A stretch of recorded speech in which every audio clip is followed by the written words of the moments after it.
all wisdom is stolen, only foolishness is original. Right. And I think it's so true. And Boy, isn't that true. all these other people, these mentors of ours, they've been through it. They've made all the mistakes. Why wouldn't I seek this out? Oh, okay. So I can talk to you, build a relationship with you, and you're going to help me avoid potholes 1, 2, 3, 4, 5, 6, 7, 8, 10. Yeah, sure.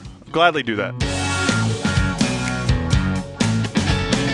Yet attitude means, how can I proactively change the way I think? How can I proactively increase my life? How can I proactively create better relationships and better work situations for me to enjoy it? Hello, everybody, and welcome to the GAP, the Get Attitude Podcast, The Gap. Bridging the gap from who you are to who you want to become, and bridging the gap from where you are to where you want to be. My name is Glenn Bill, founder of the University of Attitude, keynote speaker, and author of the ABCs of Attitude. I've helped tens of thousands of people get attitude. Attitude is the secret formula to success in your business and in your life. And this podcast, it's going to help you get yours. So let's get some.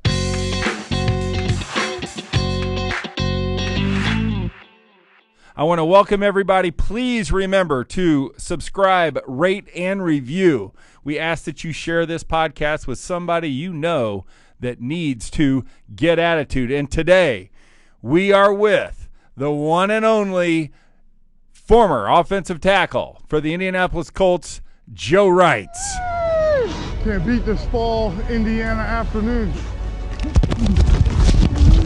Gotta go now, Let's go! Everything we've tried to do is, help Indianapolis and, the great state of Indiana. And that's how our whole locker room is, and that's a credit to Mr. Irsay and Coach Pagano for kind of that culture that they've built. All right. Remember those days, Joe? I do. I remember that game well. The Saints came in and took it to us in Lucas Oil. Now, we were down about 28-0. Had 2 bombs to TY and rallied back, but that was pretty cool. I was mic'd up for the game and gave my wife and now my kids, who are a little bit older, who weren't born yet, they get the chance to kind of watch that and see Daddy in action. Yeah, so you remember the losses more so than the wins. Unfortunately, I think that's just how it goes. So that beautiful day did not turn into a beautiful day. It did not. No, it was a beautiful day, and that you got the chance to go out and play the game you love, and got out of there healthy and play in front of 70,000 fans in Lucas Oil and millions more Colts Nation watching on TV, but unfortunately we lost to the Saints that one. There we go. Well, Joe is here to talk to us about our Attitude Booster number 5. Have a mentor and copy him or her. I'm sure you have more than just men in your life that are mentors to you. Talk to me really quick about some of the favorite women mentors in your life. Well, I mean, the first, I think, is my wife, my lovely wife, Jill, and we've been married now almost 10 years and have 5 beautiful children. I thought playing football was hard, right? And, you're in training camp, 2-a-days, it's 90 degrees outside, you got to put on 20 pounds of equipment. I retired and for about a year was getting my MBA online, but was home most of the day. And I really saw what life is like with 3 kids, the craziness. Like I said, we have 5 now. My wife running around doing everything. It gave me such an appreciation for her and what she does on a daily basis and the sacrifice she makes. And so for her and every mom, I know my mom was a stay-at-home mom. She was the same way. And, my mother-in-law, she raised 2 children and worked full-time, right? And so my mom would always say, a man's work is sun to sun, but a woman's work is never done. And amen to that, because that's the truth. And so there's been a lot of very impactful women in my life, and obviously the one that speaks to me the most on a day-to-day basis and makes me the man that I want to be is my lovely wife, Jill. That's cool. Well, Jill, here's to you. I hope that you're listening to this. Jill doesn't get to call timeouts. No, if she's listening to this, there's 3 kids crying right now in the background, but that's just how life goes. She doesn't get to leave the field when the defense is on. Right? No question. Yeah. It's nonstop, 24. When it's 3 in the morning and a kid throws up in bed, guess what? They want mom, not dad, which is good for me. I can go back to sleep, but, man, my wife, she does a whole lot, and so very thankful for her. And like I said, all the other women that continue to serve their families day after day after day and maybe don't get the credit, that we do all the time. Yeah, they never do. Was that a love at first sight thing with her? Or It took a little bit for me to realize how good she was. I was in college and 21 when we met and, kind of full of myself, and slowly but surely realized, like, man, if I don't ask her out on a date, she's not going to like me anymore, and I'm going to lose this great opportunity. But we met in college at Western Michigan. She ran track there. I played basketball. We continued a 2-year long-distance relationship when I was in Baltimore. Yeah. Started my NFL career with the Ravens, and then got married here in Indianapolis, July 10th, 2010. That's easy to remember. Yeah. You never forget 7-10-10. Right. So coming up on 10 years now, but she's awesome. She's the love of my life, and she really, I think so many times, as NFL players, we get praised. We get praised by the community, and, oh, look at this guy, and he's doing this, and he's going out and serving the community. Well, I got a wife at home with 4 kids that's doing all the work, and I'm getting the praise. It's not right? Yeah, she should get that. So I think we view it that we're in this together, and that whatever, adulation I'm getting, it's half hers, and whatever, work I'm doing, we're in this thing, two. We really are one body living together. Yeah, that's cool. Not to mention the paycheck. Doesn't say your wife's name on it. No, right? exactly. Yeah, no, it's all you getting all the money. Exactly. And then, and Joe Reitz and this and that. It's really Joe and Jill. And I've tried to positively remind people in the community that, throughout my time playing with the Colts. That's good. That's good stuff. So, Joe, we talked a little bit offline about what this podcast is about. Yep. Our gappers out there, we call our listeners gappers who follow us. And they're people that are, at different stages of their life. They're at different emotional components. Some day when they're listening here, they're up and they're striving. Some days when they're listening here, they're down and they're not thriving. Sometimes they're insecure. Sometimes they're full of confidence. Attitude is the way you dedicate yourself to the way you think. And what I'd love to hear from you is what's your definition of attitude? What does attitude mean to you? And when people talk about Joe Reitz's attitude, what does that look like? What does that sound like for our audience so they know what's going on? Yeah, I think for me, attitude is who do you want to be at your core day in and day out, and it's the level of consistency. I think similar to playing football, it's easy to have a great game. It's hard to have 16 great games in a row, right? But to have 16 games in a row, you have to have 6 months of great preparation. You have to have years of honing your craft. And so I think for your attitude, to have a great attitude, to be at your very best, to be the type of person you want to be personally, professionally, you have to do it day in and day out. Some days are easy, right? It's Friday afternoon, the sun's shining, it's 3 o'clock. It's easy to have a great attitude. Monday morning, you got 4 hours of sleep. Your kids were up all night. You got crisis going on at work. It's snowing outside. It takes you longer to get to work. Those are the hard days. Yeah. That's when you make your money. Right. You make your money on days that are hard, when you push through, when you grind, and you still have that positive attitude, because everybody can do it. Like I said, when the sun's shining and the birds are singing. When it's hard, that's what separates people that have the great attitudes and the people that's attitudes fluctuate day to day, and one day they're up, one day they're down. So push through when the time gets hard.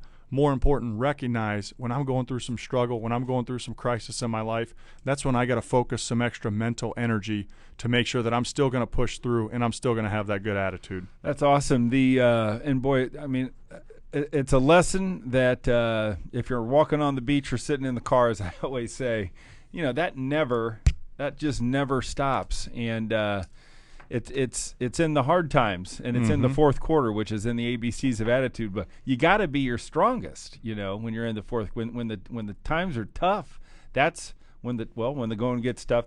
When the tough gets going. What is that, Jason? When the going gets tough, the tough get going. You almost had it. You were right there, buddy. We can edit that. Yeah. So, Joe, our topic is have a mentor and copy them. I'd love to hear about where you came from, what growing up was like, and possibly the first mentor of your life, which I believe was your father. We'd love to hear about that story and what he meant to you and the lessons that he taught you that stick with you today. Yeah, I would say, the first mentor in my life was, and it's both mom and dad. Sure. But, from being a young boy, figuring out how to grow into a man, it's my dad, Dave. He's been married to my mom, Jane, for 37 years, have 4 kids. Worked at Eli Lilly 37 years. I mean, every day, 8 to 5, doing it. But he always was home with us. He would get home from work, and now being in the working world, now I get it. You have long days, 10, 12 hours. You want to get home and just be tired and sit in the lazy boy and put on Sports Center. Right. He was always outside playing with us. He always was coaching us. He always was around us.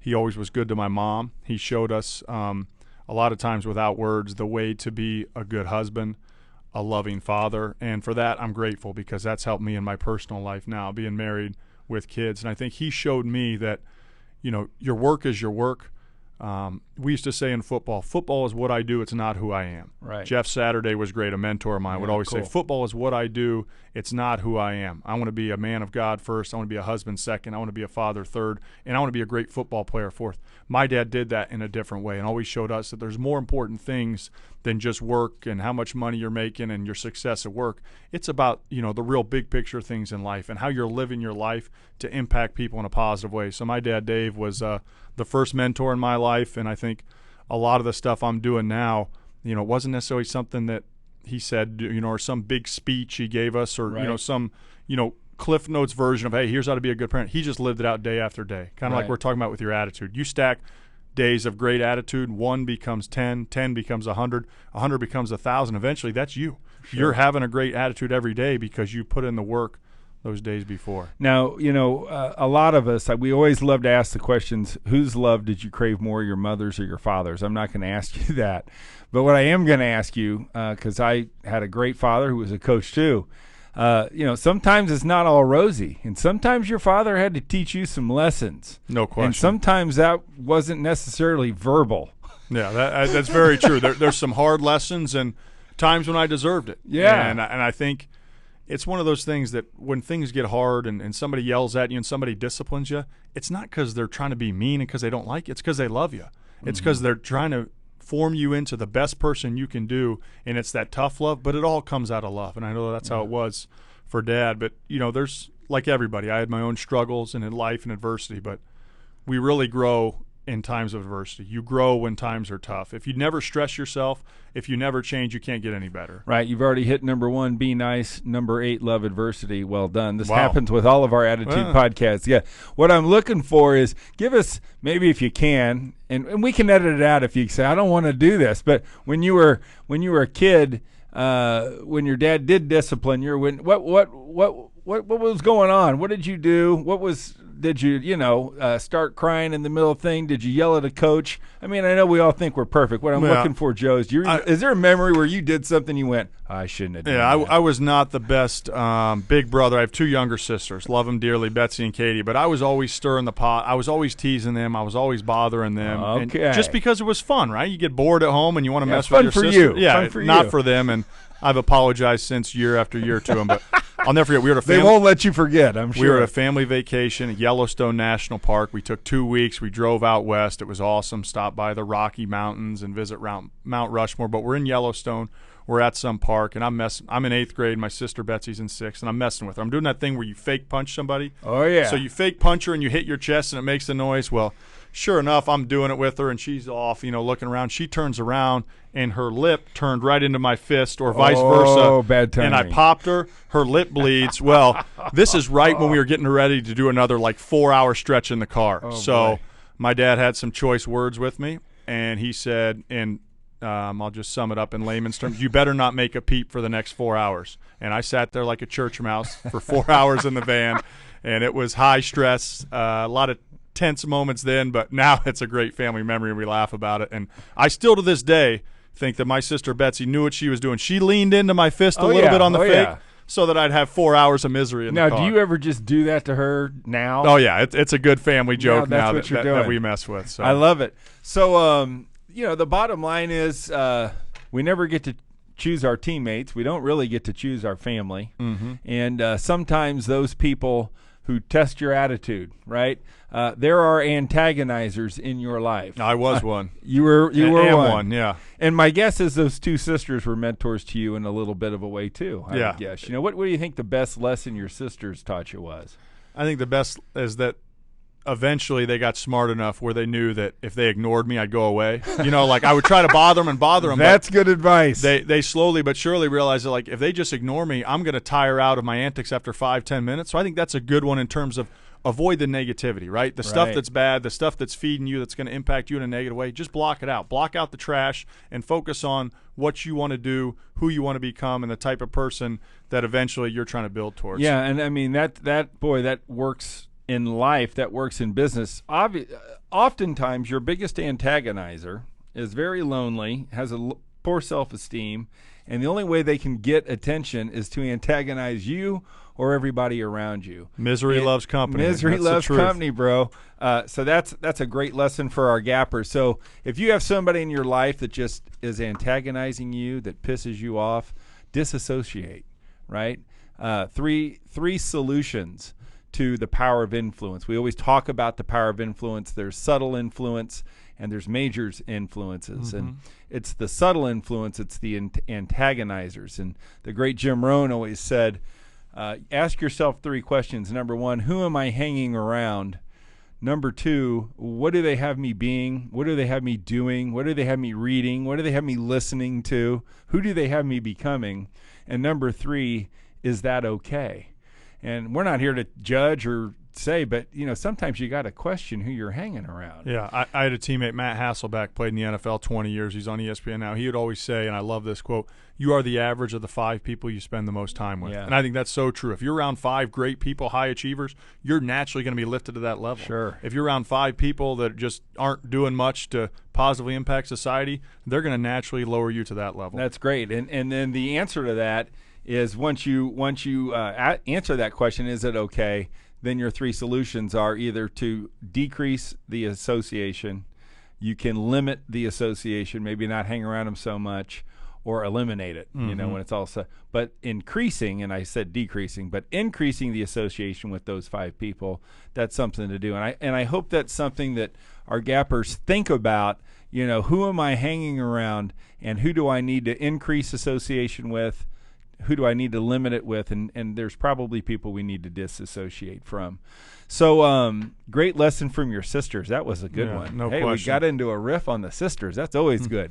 All right, so when we talk about having a mentor, you were Peyton Manning's left tackle, correct? You protected him. Or were you right tackle? Right tackle. Yeah. I didn't really play with Peyton though. Oh, I thought you did. Well, I was on the team, but I wasn't playing you at that time. You were playing. You could you probably Andrew Luck would be more accurate. So you were protecting Andrew. Exactly. Okay, well that's good. Yeah. But you knew Peyton, obviously. Yeah. I played with Peyton for 2 years, and it was just great to just learn by osmosis from him, who obviously is one of the best of all time. Yeah. And have you had any communication with Andrew since the big news? And we've texted back and forth a little bit, and I think it's a decision that's best for him, and so you're super happy for him. The Colts fan in you still is a little sad because you wish he was out there playing because he's a top 5 NFL quarterback. But obviously, we had 5 great years playing together, and he was a great mentor for me, and taught me a lot about life and just how to be a better person and just how to be just the ultimate competitor on the field, which I think he was. So he was obviously a joy to play with, and I feel blessed that I had that opportunity. Yeah, and I mean, there's stats speak for themselves. Mm-hmm. I mean, the guy was ultra productive, but to get to know a game changer and a person of that talent, I think had to be great. Talk to me about when you looked at the mentor as a player. Give us a story. Tell us who you really credit with being some of your top mentors when you became a pro ball player. Yeah, I think the biggest one was a guy named Matt Burke when I was with the Baltimore Ravens. Matt's a 15-year NFL vet, 6-time Pro Bowler, won the Super Bowl with the Ravens in 2012 and walked off and retired. But Matt, at that time in Baltimore, he had played his first 12 years with the Vikings. He comes to Baltimore. He moves his family. He had 5 kids at the time. And, he shared with me, he goes, it would have been easy to stay in Minnesota, but we needed a new challenge. We needed to grow. And he came to Baltimore. At that time, I'm 23. I'm on the practice squad, barely hanging on. I mean, if there's 53 guys in the roster and then 8 on the practice squad, kind of like the JV team, so 61 total. I'm 61 to 61. So I'm worried every Tuesday afternoon I'm going to get a phone call saying I'm cut. And Do you have a wife and a kid at this point? We were engaged at the time. But I would literally wait until 4 o'clock. 4 o'clock Tuesday. If you're on the roster, you're good for another week. And by 4 o'clock, I would breathe another sigh of relief and say, the good Lord's blessed me with another week. So I'm just really struggling in a lot of aspects professionally with football. The opposing defense. So when you're on the practice squad on the offensive line, you run the scout team plays against the defense. Yes. So look across and close your eyes, and Oh, my there's God. Ray Lewis, Ed Reed, Haloti Ngata, Terrell Suggs, Trevor Price. I mean, Hall of Famer, Bart Scott, Hall of Famer after Hall of Famer after Hall of Famer. And Super Bowl champs. No question. Right. I mean, but were they then, or were you going to the Super Bowl? They won the Super Bowl in 2012. Okay. I was in Indy at that point. Okay. But so I have an offensive line coach who was an old school, tough love guy, and getting beaten down by him, beaten down by Ray Lewis and the Ravens defense every single day. I don't know what Matt saw in me, but he had 5 kids. He took time out of his busy schedule to, hey, Joe, let's go grab a slice of pizza, take me out, talk to me, encourage me.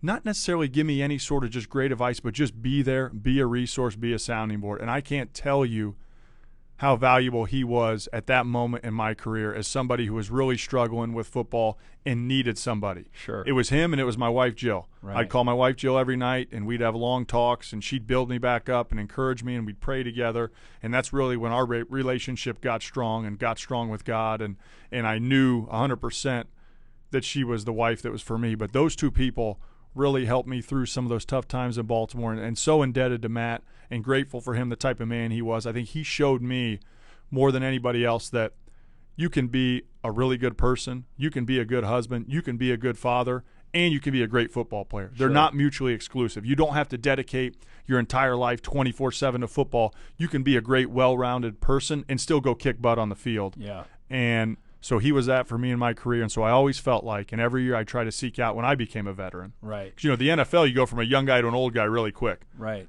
At 28, you're considered an old guy, and at 30, you're really old. But I would always seek out those younger guys who I knew really had great attitudes, who worked hard, and try to sow back into them and give them maybe a little bit of the advice and life lessons that Matt gave to me. And you talked about the 3 levels of mentorship. Yep. So just run that down. You had mentioned that to me. I think that's so For sure. valuable. Yeah, So, to put it in football or coaching terms, I think everybody needs 3 people in their life. You need a coach. Right. You need a mentor that's a little bit older, a little bit more seasoned, that's been there and done that. You need a teammate. You need that peer mentorship, somebody that, if we're sitting here talking, me and I know you, and I'm not afraid to hold you accountable when you're not doing the things you should do. Right. I'm also not afraid, and I know you well enough to know when you need some love, when you need some compassion, when you just need me to come over and hang with you at your house and give you a hug, and that's it. Right. And then I think the third, everybody needs to be coaching somebody. We need to be sewing into younger people and kind of that idea of reverse mentorship. Sure. Because I tell you what, I think we can learn so much more from people that are younger because they're living life at a different stage. And, how life is right now in 2019 is a lot different than when I grew up in 1999. No question. And so yeah. me having some reverse mentoring ships where I'm mentoring some kids in high school now, Mm-hmm. they're helping me out because my daughter's 8.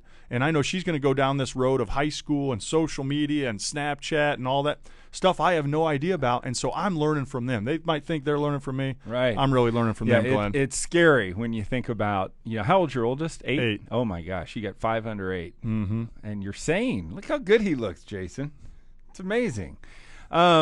So I love that thought. And as I just want to give our gappers some time to think about that. Like, who is your mentor? And then so many people don't think about who's my peer mentor. Yeah, who's right? your teammate? Yeah, who's there that teammate? You're walking through life with? And for me, my wife's my teammate. She's my Right. best teammate. But I have some other really good teammates, some other men that might be in similar stages in life that know the challenges we're all facing, kind of walking through life together. And I know that if I need something, I text one of them and they're calling me back. More importantly, I'm constantly checking on them. Hey, haven't talked to you in a couple weeks. How you doing? How's life? How's business? You doing okay? Your kids doing okay? Those little small check-ins, Yeah. or that little text message that you send at 9:30 on a Friday night. Hey, man, just wanted to let you know I'm thinking about you. I love you. Hope to see you soon. Sure. Sometimes that is so much more needed in life than we even think. My guess is Andrew Luck probably appreciated that. No question. That's cool. And then, I want our listeners to be thinking about, who am I mentoring? Who am I picking up? Who am I associating with people younger than me? Mm-hmm. And am I getting in their life? And am I learning from the youth of the people in our life? I mean, it's so important. If you're not, the call to action of this podcast is let's go identify gappers. Go identify. If you have one, great. If you have 2, great. But if you don't have all 3, what a great accomplishment would it be just for everybody that's listening to this that you talk about being an instantaneous change of life from a podcast. If people said, I'm going to dedicate in the next 24 hours to find those 3 people. So that's pretty awesome. Yeah. Let me ask you this. You played basketball. You were really a college basketball player, yep. correct? Who was the toughest coach you ever had, and who was the most memorable coach you ever had, and who was the best coach you ever had, and what did they all teach you? I think I played for so many great coaches, high school, college, pro. Two things I think stuck out. The best coaches were truly authentic to themselves. Mm-hmm. In the NFL, I played for John Harbaugh, Jim Caldwell, Chuck Pagano, Bruce Arians, all vastly different people who have a different message and a different approach about it. Some are yellers and screamers and fiery. Some, like Jim Caldwell, rarely raise their voice, similar to Tony Dungy. But they all were true to themselves. Number one, you have to be authentic to yourself in life because other people see right through it. Right. Number two, the coaches that held me to the highest level of accountability are the ones that I love the most. Okay. They're the ones that it may not be easy every day to practice, right? And it might be tough, and they might, give you some truth and that you don't want to sit there and look at and stare down in the face, but it's the truth and you need to hear it. And so I think that level of accountability, that's a coach's job. A coach's job is to take you to a level you can't get on your own. And so all my favorite coaches now are the ones that were the toughest on me. Yeah, that's cool. And without mentioning names, did you ever have any bad coaches? I had a few. Yeah, and there's lessons to be learned from a bad coach. No question. I think the idea that some coaches are transactional, some are transformational. Okay. The transactional coach is, hey, how can you help me win games? It's all about me. It's about my record. It's about what I want to do. The transformational coach is, how can I make you into a better overall person, and you can help me as well. And, oh, by the way, that's going to help you win at a higher level in the long term. Yeah, that's big time good, man. Yep. That's big time good. Talk to me about when we talked about Matt, right, your mentor. Mm-hmm. What was the best lesson you learned from him? Consistency. Yeah. Consistency on the football field and consistency in life. He taught me how to be a pro, and that you show up every day.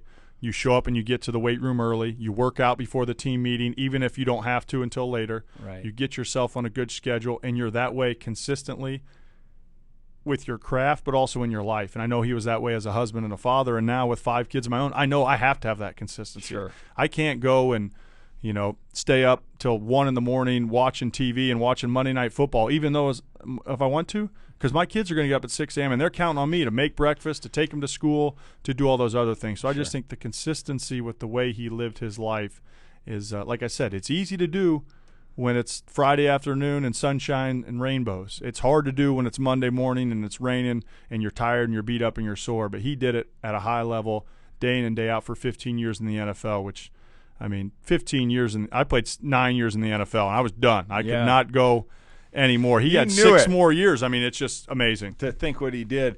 So how long have you been out?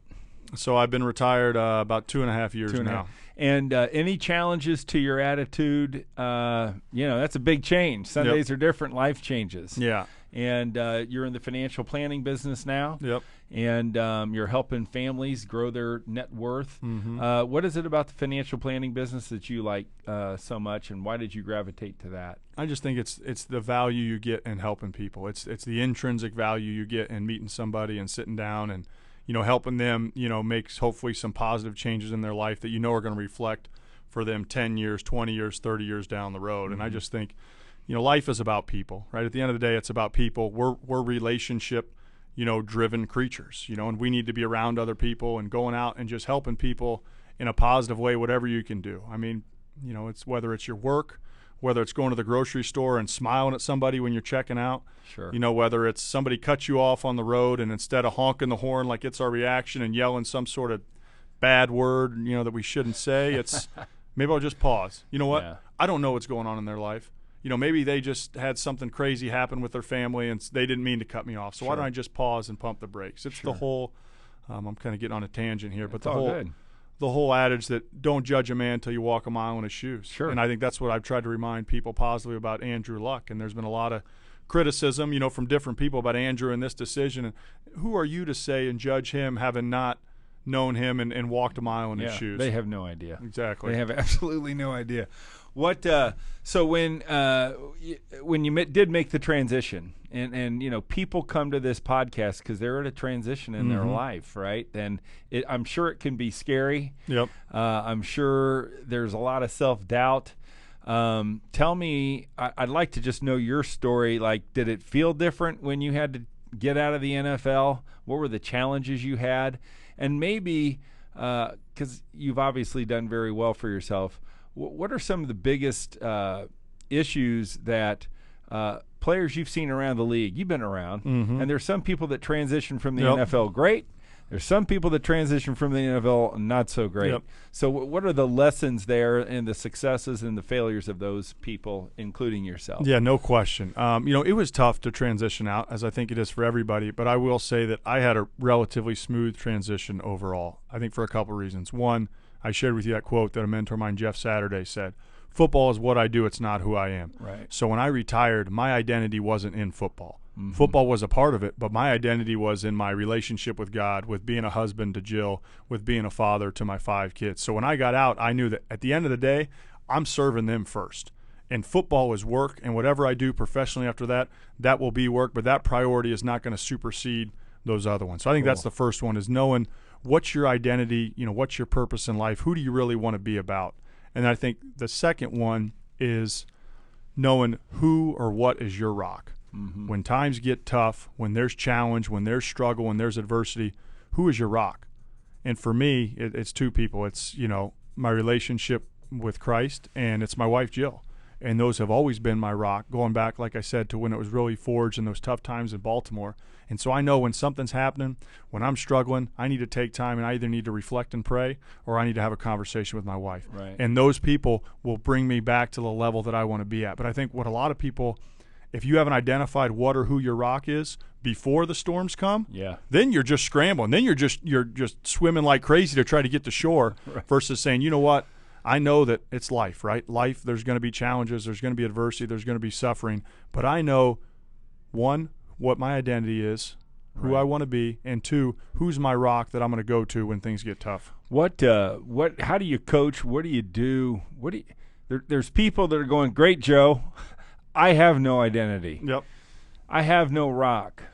What can we tell them? What action can they take right now that could help them find an identity and or search for a rock? That's a great question. I think a couple things that may be positive to think about. One, stop and think. In our society in 2019, it is so busy. There is so much noise, from getting in your car and the radio to music to everybody's got a smartphone and everybody's on social media, and how easy it is to get there and get on Twitter or Facebook and scroll through, and you've wasted 30, 45 minutes. How many times do we sit and intentionally sit and just think? And just think with a pen and a paper, and I'm just going to write whatever's going on in my mind right now. And I'm just going to write things down. This is what I want to do. This is what's going on at work. And then just sit back and kind of look. And some people would call it journaling. I would call it just intentional thinking. Cool. I think good advice. Reflection, meditation, prayer, whatever that time when you're in silence, and however you use that time in silence. But I think rarely do we put ourselves in a position where we're quiet and we can think. And I get it. Life's busy, work's busy, family's busy. But I'll tell you this, if you're not mindful, if you're not mindful and have mindfulness, your life's going to control you, not the other way around. So I think that's one big thing, is just taking time to stop and think, and also write things down. We do so much stuff electronically, and there's no studies out there that are going to say, Joe, this is accurate. But I do think we type emails all the time. How often do we sit down and write things pen to paper? I think there's no substitute for visualizing yourself, writing something down pen to paper. To me, that's got a lot higher impact than typing something on a keyboard. Again, that's not been scientifically studied, so don't take that to the bank and say, well, Joe Reitz told me this. But I will say that's given me value in my own life. Yeah, I think you've seen my 50 yellow pads. There's a lot of them. It's all, I'm yellow pad. And writing on a yellow pad versus a white sheet of paper, you're 30% more likely to remember it. Is that why? Somebody told me that. Again, I don't know if that's true or not, but that's why they're yellow, because the different color, something in your brain. Again, I don't know. Oh, that is so cool. Well, Joe, I think your message. Should I be fact-checking as we go? 82% of all statistics are made up, right? Right. So, exactly. Disclaimer. So I think that's important for our gappers to think about, and I had a guy, Kyle boy, I forget his name. Last name was Cunningham. He spoke to us once, and he said, how many of you schedule thinking time in your daytimer? Mm-hmm. He's like, nobody schedules time to just sit and think. And I started scheduling 30-minute, and I've made it 60-minute thinking time where I literally just think for 60 minutes. That's all. I started doing that a few months ago. Put an hour on my calendar a week where it's think, and there's no distraction, and you're just thinking. I can't tell you how much that's helped me, with my work, with my life overall. That's good. Well, Joe, I can tell you your stories of mentorship of the people that have come into your life who have taught you some lessons. You've given our gappers some great tools on what they can do to find mentors, become a mentor. And I love the idea of saying, who is my friend? Who am I hanging around? Who is my peer mentor? And I think when we talk about identity, when we talk about your rocks, these are all things that can make our lives better, that can help our attitude. The people you hang around affect your attitude. You've said it. This was an incredible intro to the podcast. And can I share one more thing? Oh, heck yeah. Well, I think the thing I love about mentorship and coaching is I heard this quote, and I stole it, and you'll hear why. We steal them all. You hear why I say it's stolen. It goes something like this, that all wisdom is stolen, only foolishness is original. Right. And I think it's so true. And isn't that true? All these other people, these mentors of ours, they've been through it. They've made all the mistakes. Why wouldn't I seek this out? Oh, okay. So I can talk to you, build a relationship with you, and you're going to help me avoid potholes 1, 2, 3, 4, 5, 6, 7, 8, 10. Yeah, sure. Gladly do that. Yeah, all day long. Mm-hmm. And then if you're a fool, you don't listen. Exactly. Or if you're a fool, you don't seek. I always love seeking, you will find, right? The secret to success is there is no secret. Love that. The answers are there. We are here with former right tackle for the Indianapolis Colts, Joe Reitz. This is Glenn Bill, getting ready to finish off this podcast on Have a Mentor and copy him or her. Joe, we always like to finish our podcast with this fun little thing we called Knowledge Through the Decades. All right, I like it. So this is a little bit, we can edit this. Okay. It's a little bit on the spot. I like it. And, truth, we believe that sometimes the truth is best off the top of the head. Love it. So this thing, Knowledge Through the Decades, we want you to walk through your life and talk about the best attitude lesson you got at each decade of your life. Ooh. And now that is going to start with childbirth. And a lot of people go, Glenn, how in the hell am I supposed to remember what the lesson was at childbirth? So I realize you may not have a recollection, but what I got 5 young kids. I think I can answer this one. You can answer that one. So, Joe, we're going to go ahead and start Knowledge Through the Decades with Joe Reitz. Joe, right. Let's talk about what the newborn Joe Reitz or his offspring, what's the attitude lesson about being? 3 things. This is the easiest question I'll ever get. 3 things. Good. Have a clean diaper. Yes. Have a full tummy. Yes. And get enough sleep. All right. If you do that, your baby's going to be happy. Probably a good lesson for us in terms of the basic needs in life and self-care and giving yourself time to take care of yourself at the proper way and get enough sleep, hydrate, eat right, all that stuff. There's a reason why the babies cry when they have a wet diaper, when they're tired, and when they're hungry. I love it. You feel those 3 things, life is good. Attitude booster number 9, eat right and exercise. Boom. Now, you didn't mention exercise. Babies give us lessons in that. Yeah, and I have some friends after a long night of drinking, whatever it might be, their diaper may not be clean. Their belly may not be full. And what was the third one? Get enough sleep. And get your sleep. Yeah, they definitely didn't need sleep that. enough. So that's good advice. We all need that. Yeah, even for like our parents who are 80. No question. I had my folks died, and when they stop eating, that's when you know. Mm-hmm. That's when you know you're in trouble. So, project yourself 50 years from now and go, I remember that podcast. What are people going to be doing 50 years from now instead of a podcast? This is going to be crazy. Well, we thank you. So, Joe, now you're there with you have a brother too, or just older brother and 2 younger sisters? Yeah, so it's you 4 guys hanging out. You're number what out of the 4? I'm second. I'm a middle child. Number Explains 2. a lot, probably. Yeah, we call it second kid syndrome. There you go. I have it. Whatever it is, I got it. That's what my Anthony was. And so, boy, I can't imagine. You're 10 years old. Think about the best lesson you learned, the best attitude lesson. What would the 10-year-old Joe Reitz public speaker be talking about?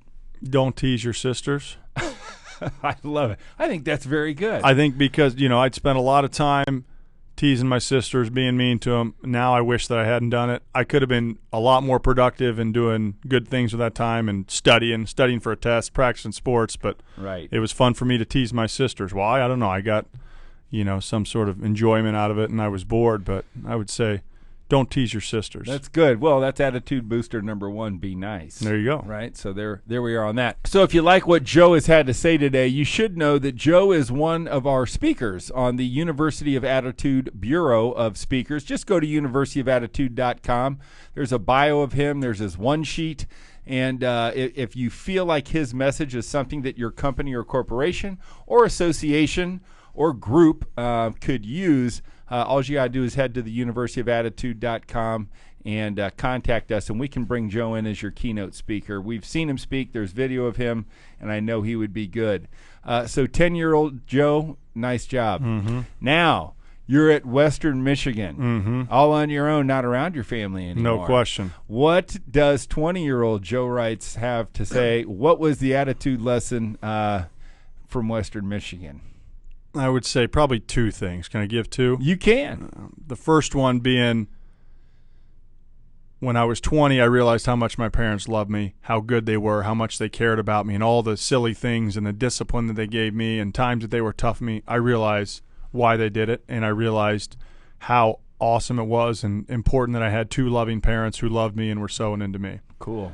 I think the other one at 20, it's the things you learn after you know it all that matter. Right. I was a hard-charging 18, 19-year-old kid. I knew everything, self-righteous, all this stuff. And you get to college and you realize there's a lot of people from a lot of different places around the country that think about life and view life through a different prism than you. Mm-hmm. And they helped me change my kind of outlook on life and the empathy you have towards people. And like I said, I thought I knew it all at 20 and realized at 20 I really didn't know anything and started learning some more and more. That's cool. So that ongoing learning, which is a major theme from everybody we interview. It's that quest, that thirst to learn. It's that reality.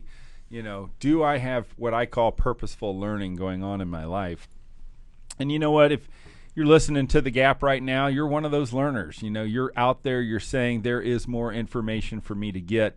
And we hope we are the number 1 provider of attitude advice, attitude information, attitude discovery, attitude awareness. If you are working on your attitude, this is the place to be. The Gap, there's no better place. The University of Attitude, no better place to learn about your attitude, why you do what you do, why you think the way you think. We got all kinds of tools. So now, you hit Western Michigan. Mm-hmm.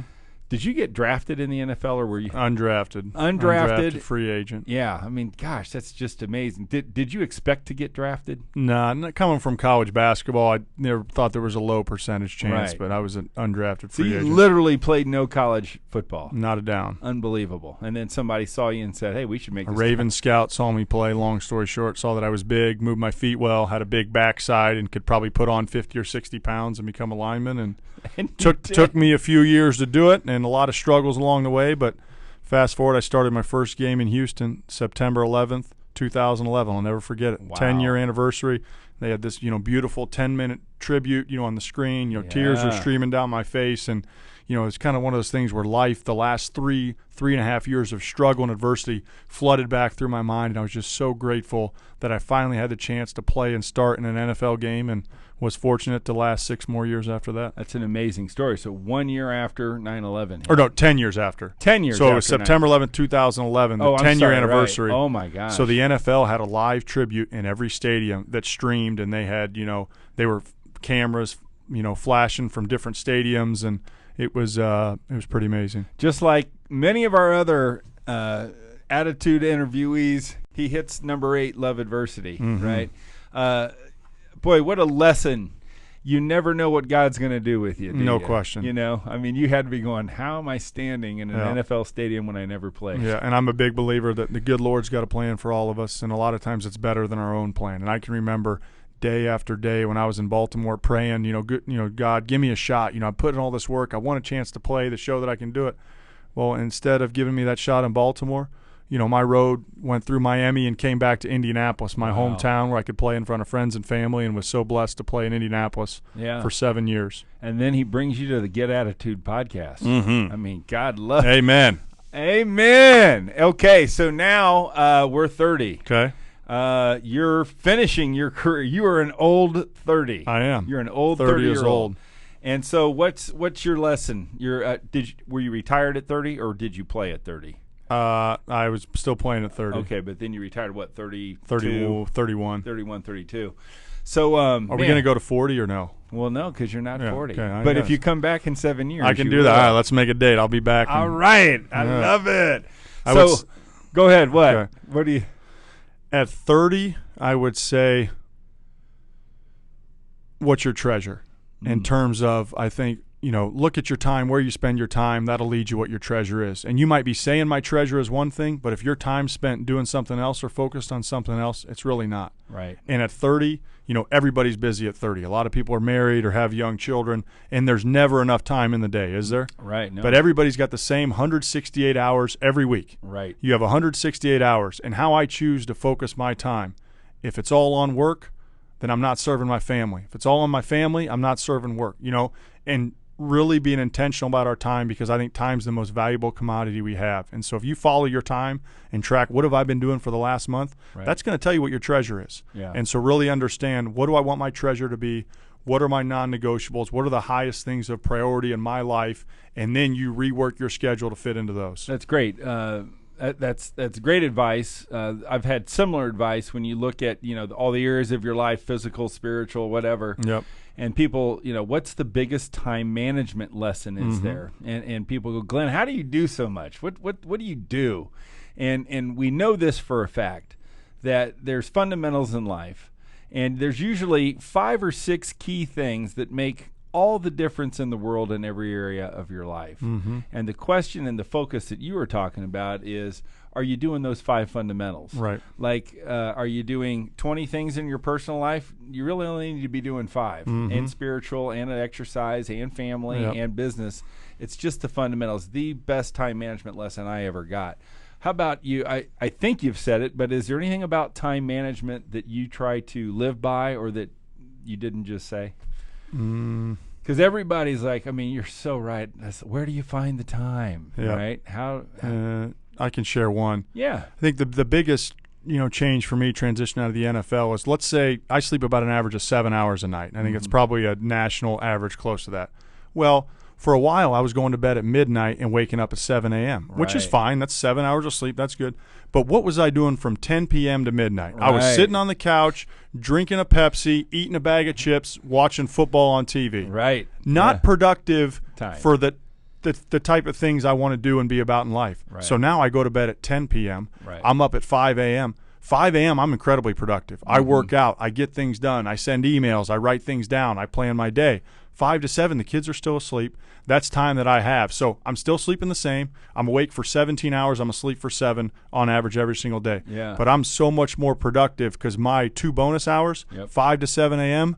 versus 10 p.m. to midnight, it's amazing that change. And when you think about attitude development and the reality, right, the feeling, the emotion, sitting on your ass from 10 to 12, drinking pop and eating, probably doesn't make your attitude great. No question. You go to bed and you feel bad. You don't sleep well. And, what am I doing? It's 11:30 and I just made another frozen nacho in the fridge. You know what I'm saying? Go to sleep, Joe, versus I wake up at 5 and, you're probably a little tired and groggy rolling out of bed, but you go for a 3-mile run and work out, and you've taken a shower and you're dressed for the day, and it's 6 a.m. You've already worked out. Your mind's sharp. Amazing. Your body's sharp. You're filled up. You mentioned, but I believe in kind of the 4 pillars: physically, emotionally, mentally, and spiritually. Right. And having those 4 pillars all firing, that's going to allow you to be the best you. Yeah, one of my favorite keynotes that Joe does is the Bill of Rights, right? You want to just give us a 1-minute summation of the Bill of Rights and what it means, and what people might expect to hear if you are hired as a speaker. Yeah, well, so the Bill of Rights, or my last name, right? R-E-I-T-Z. Nice play on words, Nicely baby. But done. I believe that everybody has the right to reinvent themselves. There's going to be change in life, whether it's at work, you move across the country. There's change in your family. Situation's different. Maybe it's kids, divorce, whatever it is. You have the right to reinvent yourself. How do you do that? And I think really 3 things. You build on rocks, not sand. Yeah. You make sure that you have a strong foundation so that when the storms come, you're ready. And the storms are going to come. It's not a matter of if, it's just a matter of when. And so who or what is your rock? Right. That's number 1. Build on rocks, not sand. Number 2 is be ready when life calls audibles. Right. You know, when I was in the huddle and we had a run play called, but Andrew, checks out of it. Now we got to pass, and I'm mad because I wanted to run the ball and I didn't want to have to pass and block Von Miller. Well, guess what? He's snapping the ball in 3 seconds, whether I like it or not. So be ready when life calls audibles, and be ready to move and to pivot as quickly and efficiently as you can. You can't be reactive, negative thinking. It's all about, okay, an audible's been called. I got to move forward, and I got to go produce at the highest level I can in whatever area of life. And the third one is take ownership of your life. Cool. It's your life. Cool. It's not your boss's life telling you what to do. It's not a friend. It's not a family member's. It's your life, and to be the best you got to take ownership of your own life. Those are 3 key principles from the Bill of Rights. That's good. Well, I can tell you, Joe, you crushed it here on our podcast. Mentorship is incredible. Mm-hmm. We thank you for your mentorship to our gappers today. Everybody that is listening to this comes here to get attitude. But, boy, the message that Joe just gave us, that everybody has the right to reinvent themselves, is huge. If you're sitting there and you're looking for attitude, you're looking for passion, if you're lethargic, if you need a new spark, find a mentor. Understand that you do have the right to reinvent yourself. And one great way to reinvent yourself is to get attitude, which we talk about. And getting attitude is not having attitude. Getting attitude is getting an attitude and being proactive about the places in your life that you wish to be. We believe that you don't have to be stuck. We believe that we are providing information with unbelievable guests on this show that will bridge the gap between where you are and where you want to be, and from who you are to who you want to become. Joe, we thank you for being our mentor today.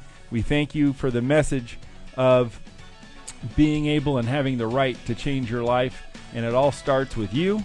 It all starts with your mentor, but it all starts right here at The Gap. So, Joe, thank you so much for being with us. I appreciate it, Glenn, and to all the listeners out there, thank you very much for tuning in. All right. Very good. See you at the next Get Attitude podcast.